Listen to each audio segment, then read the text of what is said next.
Number 5 ہے اشاراتی یا علامتی زبان۔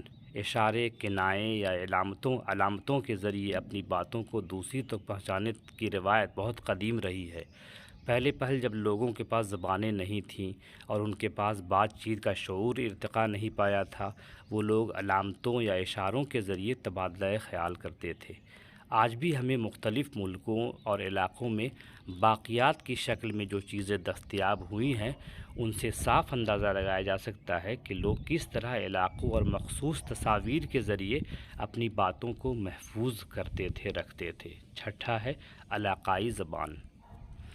وہ زبان جو کسی خاص علاقے یا ریاست سے تعلق رکھتی ہے، اسے ہم علاقائی زبان کہتے ہیں۔ کسی بھی ملک کی ایک خاص زبان ہوتی ہے، جیسا کہ پہلے عرض ہوا، لیکن یہ الگ الگ علاقے میں کئی ایسی زبانیں بولی جاتی ہیں جو اس ملک کے دوسرے علاقے میں بولی یا سمجھی نہیں جاتی، یعنی ایک علاقے کے بولنے یا سمجھنے والے بہت کم لوگ دوسرے علاقے میں پائے جاتے ہیں۔ ٹھیک اسی طرح علاقے میں بولی جانے والی زبانیں اور دیگر علاقے میں نہیں بولی جاتی۔ ہندوستان کے مختلف ریاستوں کی زبانوں کو دیکھیں، جیسے بنگلہ، اڑیا، اردو، پنجابی، ہریانوی، راجستھانی، مراٹھی، بھوجپوری، کنڑ، تمل، ملیالم اور آسامی وغیرہ، جنہیں ہم ریجنل لینگویج کہتے ہیں۔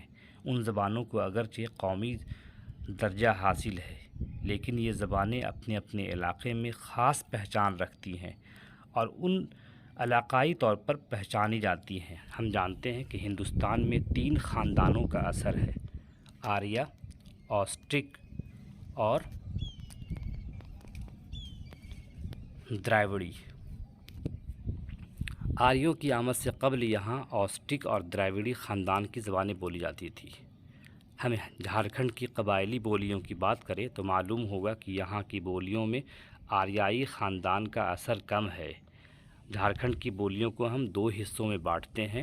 پہلا بولتے ہیں ہم لوگ قبائلی بولی۔ قبائلی میں آئے گا آپ کا، جس کو بولتے ہیں ٹرائبل، منڈاری، کھڑیا، ہو، سنتھالی، کڑک، یہ آئے گا قبائلی بولیوں میں۔ اور دوسرا ہے علاقائی یعنی ریجنل، میں ناگپوری، کھورٹھا، کچھ کرمالی اور پنچ پرگنیاں، یہ آتے ہیں آپ کے قبائلی میں۔ یعنی قبائلی مطلب ٹرائبل، علاقائی مطلب ریجنل، یہ آپ یاد کر رکھ لیں، آپ کو کام آئے گا۔ ان کے علاوہ زبان کی اور بھی قسمیں ہیں جن کا مطالعہ لسانی نقطۂ نظر سے کیا جاتا ہے، مثلاً تحریری زبان، معیاری زبان، شہری زبان، دیہی زبان، کاروباری زبان، نسوانی زبان۔